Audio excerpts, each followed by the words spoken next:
ప్రస్తుతం ఆధార్ కార్డ్ అనేది భారతీయులకు గుర్తింపు కార్డ్. ఆధార్ లేని వారు భారతీయులు కారు అని నిర్మోహమాటంగా చెప్పవచ్చు. ఆధార్ కార్డుకు సంబంధించిన సేవలను UIDAI సంస్థ అందిస్తూ ఉంటుంది. ఆధార్ కార్డ్ మన జీవితంలో మమైకమైపోయింది. ఇప్పటి వరకు ఆధార్ డాటాను గుర్తింపునకు ప్రభుత్వ రంగ సంస్థలు మాత్రమే ఉపయోగించుకునేవి. ఇక మీదట కొన్ని ప్రైవేట్ సంస్థలు కూడా ఈ అవకాశం పొందుతున్నాయి. ఆధార్ గుర్తింపును ఉపయోగించుకునేలాగా ప్రభుత్వం కూడా పర్మిషన్ ఇవ్వనుంది. మరి AI రంగంలో ప్రైవేట్ సంస్థలు ఈ UIDAIని ఉపయోగించుకోవచ్చు, ఏ రకంగా కూడా అనుమతి పొందాలి అని మొదలైన విషయాలను బిగ్ టీవీ అందిస్తున్న స్పెషల్ స్టోరీలో చూద్దాం.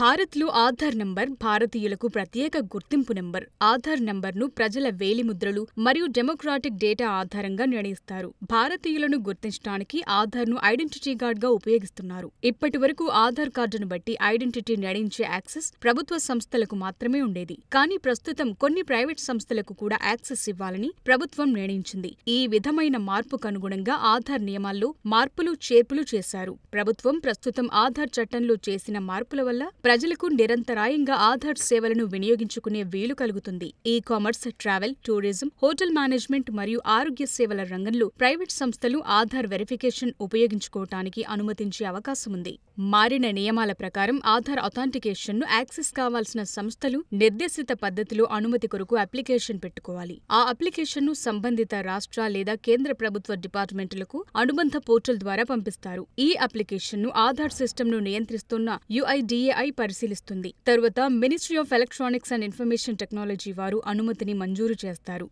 UIDAI రికమెండేషన్స్ మేరకు సంబంధిత ప్రభుత్వ డిపార్ట్మెంట్ వారు అనుమతించాల్సిన ప్రైవేట్ సంస్థలను గుర్తిస్తాయి. ప్రైవేట్ సంస్థలకు అనుమతించే క్రమంలో ఈ మల్టీలేయర్ దశలన్నీ దాటాల్సి ఉంటుంది. ఈ దశలన్నీ పూర్తయిన తరువాతనే ప్రైవేట్ సంస్థలకు అనుమతించడానికి కారణం సురక్షితమైన, నియంత్రిత పద్ధతిలో అథాంటికేషన్ ఉపయోగించాలని ప్రభుత్వ ఉద్దేశం. చూద్దాం మరి ప్రభుత్వ ఉద్దేశం ఏ మేరకు నెరవేరుతుందో. మరి మీరేమంటారు? కామెంట్ రూపంలో తెలపండి.